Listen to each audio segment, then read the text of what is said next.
راستے سے گزرتے ایک بوڑھے آدمی کی ایک نوجوان سے توتوکار ہو گئی۔ تھوڑی دیر بحث و مباحثہ کے بعد نوجوان وہاں سے چلا گیا۔ بوڑھے آدمی کا غصہ اب بھی اپنی جگہ قائم تھا۔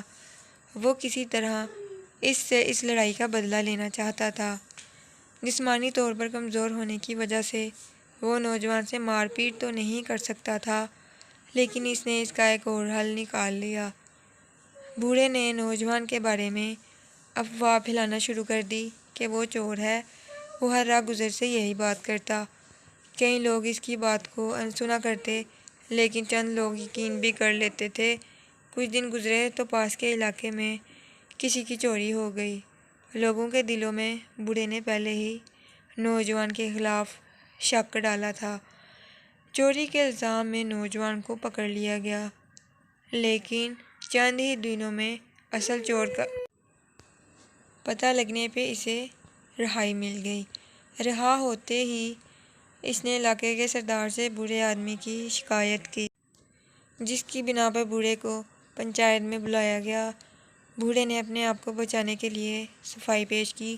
سردار نے بوڑھے کو حکم دیا کہ اس نے جو افواہ نوجوان کے بارے میں پھیلائی ہے وہ سب ایک کاغذ پہ لکھے اور پھر اس کاغذ کے چھوٹے چھوٹے ٹکڑے کر کے چوراہے میں جا کے ہوا میں اڑا دے۔ اگلے دن بوڑھے کی قسمت کا فیصلہ ہونا تھا۔ بوڑھا سردار کا حکم بجا لایا، کاغذ پہ سب کچھ لکھا اور اس کے ٹکڑے ہوا میں اڑا دیے۔ اگلے دن جب پنچایت لگی، سبھی لوگ جمع ہوئے۔ بوڑھے نے رحم کی استدعا کی۔ سردار نے کہا کہ اگر وہ سزا سے بچنا چاہتا ہے تو کاغذ کے وہ سارے ٹکڑے جمع کر کے لائے جو کل اس نے ہوا میں اڑا دیے تھے۔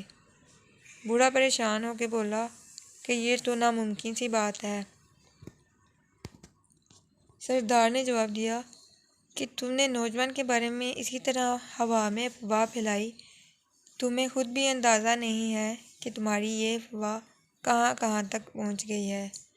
اگر تم کاغذ کے ٹکڑے واپس نہیں لا سکتے تو وہ افواہ کیسے واپس لاؤ گے جس کی وجہ سے نوجوان بدنام ہوا ہے؟ بوڑھے نے ندامت سے سر جھکا لیا۔ کئی بار ہم بنا تصدیق کے لوگوں کے بارے میں افواہیں پھیلانا شروع کر دیتے ہیں۔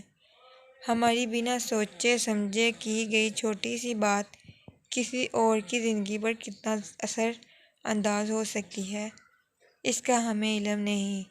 اچھی تحریروں کے لیے پیج کو فالو کریں۔